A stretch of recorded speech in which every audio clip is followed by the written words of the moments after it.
Comedian Bernie Mac was only 50 years old when he died over the weekend. Were complications from pneumonia. One of the highlights of his career was the TV show that bore his name. Bernie Mac spent years making the world laugh while hiding a truth almost nobody saw.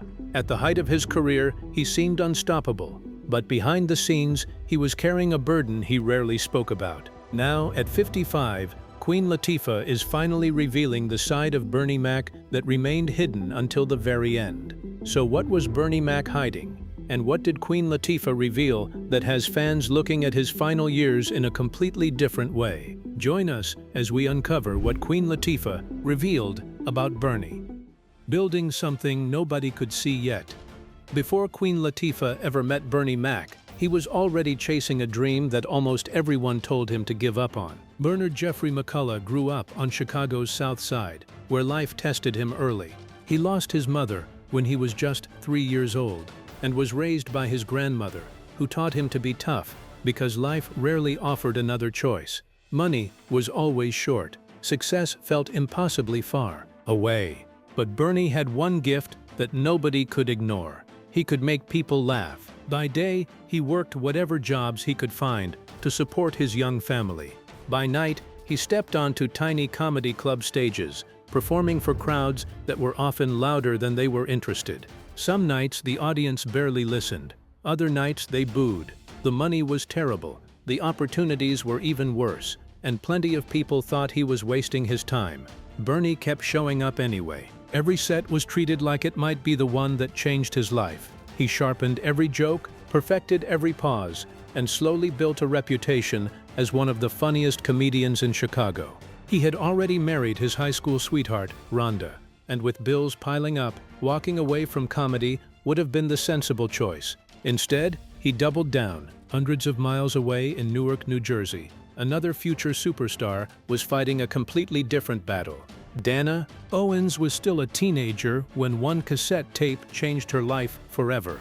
A local DJ known as Mark the 45 King heard her demo, Princess of the Posse, and immediately knew she was different. He passed the tape to Yo MTV Raps host Fab Five Freddy, who got it into the hands of Tommy Boy Records. Within months, the young rapper had a record deal. I was about 24 years old when I realized, Queen Latifah is bigger than me. Long before the awards and worldwide fame, Queen Latifah was simply a teenager determined to be heard. She performed anywhere that would let her hold a microphone, whether it was a crowded local event or a tiny stage with barely anyone watching.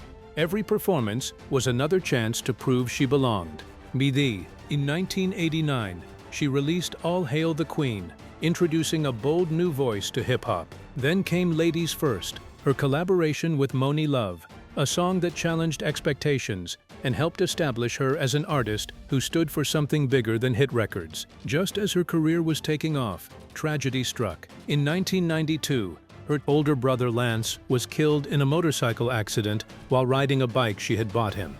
The loss devastated her. Years later, she admitted it changed the way she viewed success, reminding her that fame meant very little if the people you loved were no longer there. Neither Queen Latifah nor Bernie Mac knew it then, but they were building remarkably similar careers. Both came from working-class backgrounds.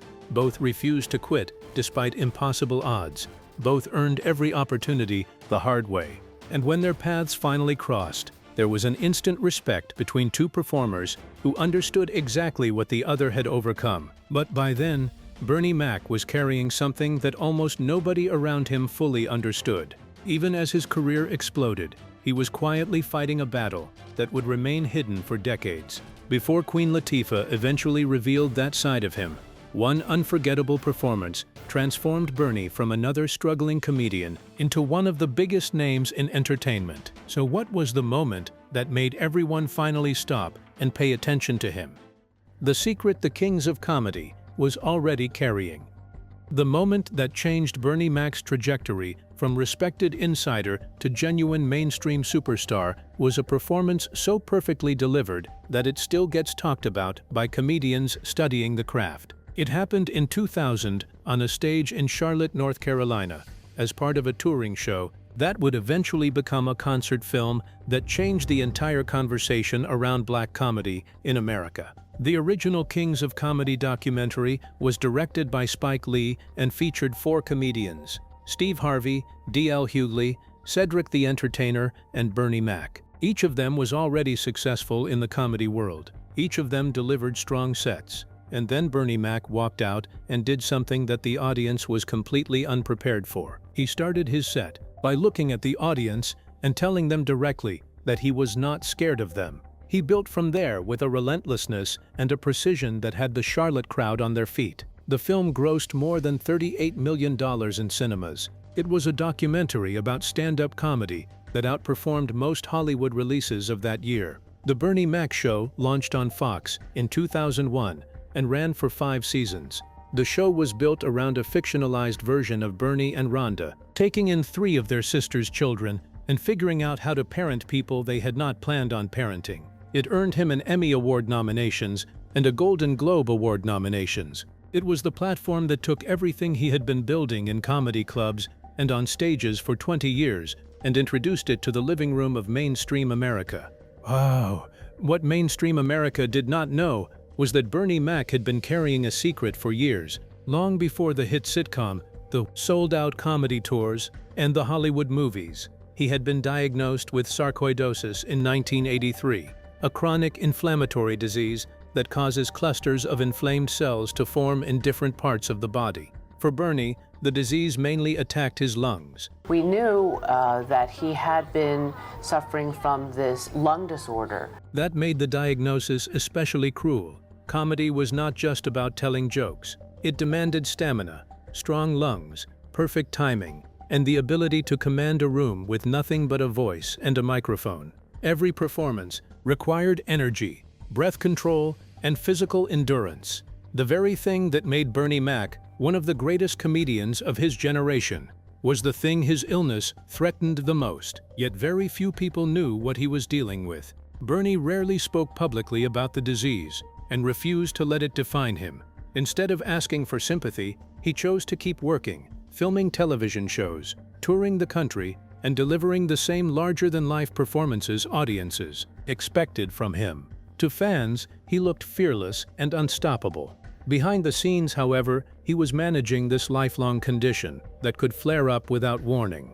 Every laugh he earned, every standing ovation he received, and every success he celebrated came while quietly carrying a burden that most people never even realized existed. He kept working through pain and fatigue that most people would have used as a reason to stop. He kept showing up to sets and stages and press junkets while managing symptoms that he largely refused to discuss in public. He told interviewers at various points that his condition had gone into remission. He did not elaborate on what the years before remission had looked like. He did not talk about the extent of the compromised immune system that decades of sarcoidosis had left behind.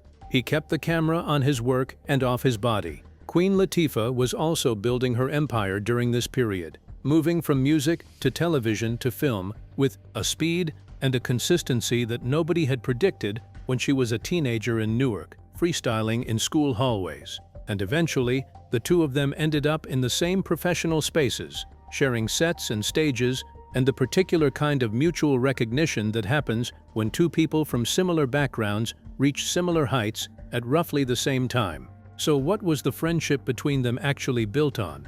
And what did Queen Latifah see in him that she later felt the world needed to understand? The friendship that ran deeper than Hollywood. The relationship between Queen Latifah and Bernie Mac was not the kind of Hollywood friendship that exists primarily in press releases and award show photographs. It was something that grew from genuine mutual recognition and genuine mutual respect from two people who had both come from circumstances that the entertainment industry does not typically produce major stars from, and who had both arrived anyways through sheer force of will and talent. They both occupied the same rare space in American entertainment. Black artists from working-class backgrounds who had been told either explicitly or implicitly that the ceiling was lower for people who looked like them, and who had responded by pushing through every ceiling they encountered until there were no more ceilings left. They respected what the other had done.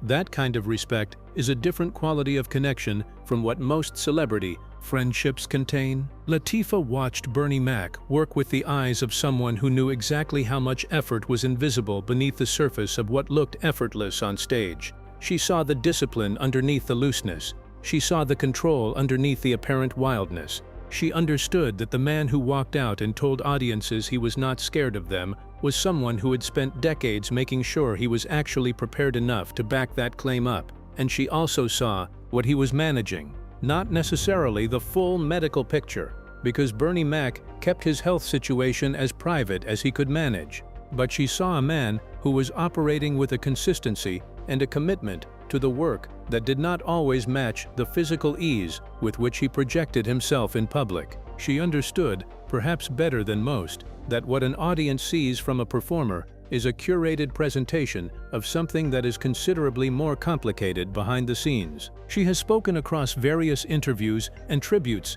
about Bernie Mac as someone who represented a kind of integrity in performance, someone who brought everything he had to every room he walked into, regardless of what that room cost him personally. But here is the thing about how Bernie Mac died that most people still do not fully understand, even people who have known his name for decades. The official story was pneumonia. The real story was considerably more layered than that, and it is the layer underneath the pneumonia that Queen Latifah helped bring into focus when she talked about him in the years that followed. What was actually happening inside Bernie Mac's body in the summer of 2008? The disease he carried for 25 years. Most people, when they think about how Bernie Mac died, think about pneumonia. That is the version of the story that got repeated until it became the accepted summary.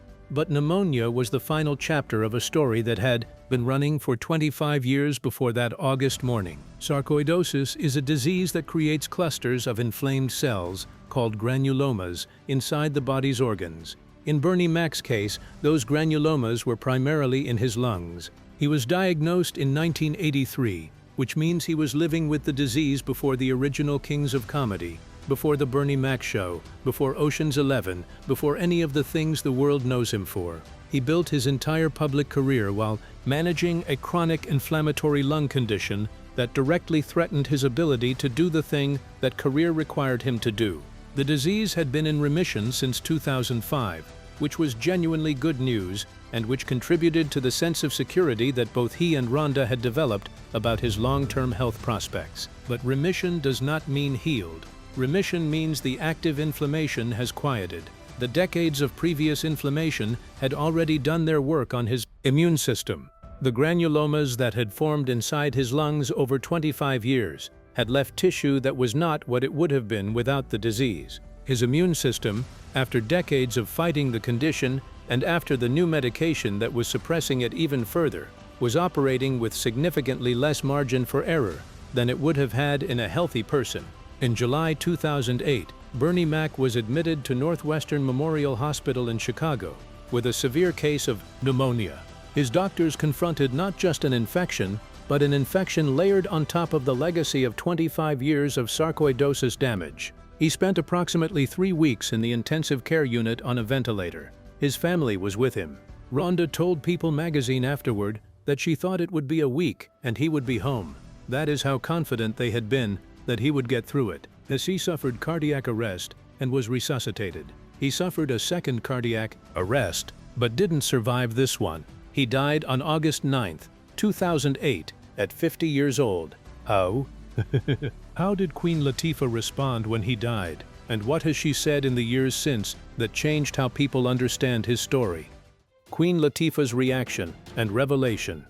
When Bernie Mac died, Queen Latifah was one of the voices who responded publicly with the specific weight of someone who had actually known the man rather than simply known of him. Her tribute was not the standard celebrity condolence statement. It came from someone who had watched him work and who understood, perhaps more precisely than the general public could, what the work had required of him. What Queen Latifah has described across various tributes and interviews about Bernie Mac is a picture of a man who kept his medical situation as private as he could manage, because he did not want it to become the story, because he did not want the sarcoidosis to be what people thought about him, because he had spent his entire career making people laugh and he was not prepared to trade that identity for the identity of a sick man.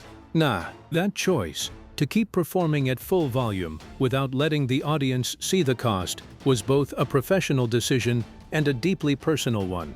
She talked about him as someone who embodied a kind of strength that the entertainment industry both produces and demands, the ability to show up completely for other people even when your own situation is difficult, the ability to give audiences everything they came for, regardless of what it required of you personally. That kind of strength is genuinely admirable, and it is also genuinely complicated, because it means that the people who most need support are often the least likely to ask for it and the least likely to let anyone see that they need it. The hidden nature of his illness, the 25 years of sarcoidosis that ran beneath every performance he ever gave, was not something Bernie Mac chose to discuss in the specific way that would have given the public a full picture. He talked about the remission in 2005 as though it were the end of the story. He did not talk about the compromised immune system that the 25 years before remission had produced. He did not talk about what the decades of inflammation had done to the lung tissue that would eventually prove unable to fight off a serious infection.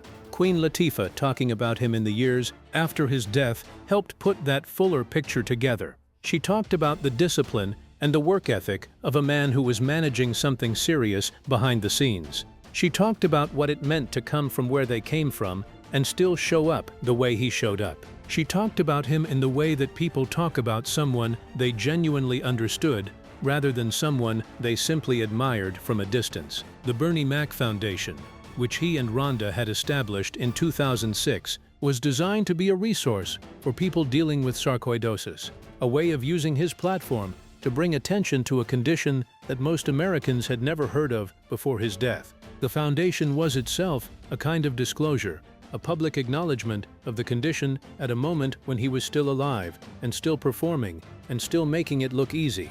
But it was a quiet disclosure, folded into philanthropy rather than announced as a personal confession. Queen Latifah's willingness to keep talking about him, to keep putting the public attention on what his life had actually required of him, was its own kind of tribute. She was not letting the world flatten him into a punchline about how funny he was and move on. She was insisting that the full picture was more complicated and more impressive than the punchline version. Do you think Bernie Mac made the right decision by keeping his illness so private, or should he have shared more of what he was going through? And if Bernie Mac had been more open about his health, do you think it would have changed the way the world remembered him, or would he still have chosen to keep that battle private? Share your thoughts in the comments below. Remember to like, share, and subscribe for more. Also, click the next video showing on your screen. You will enjoy it.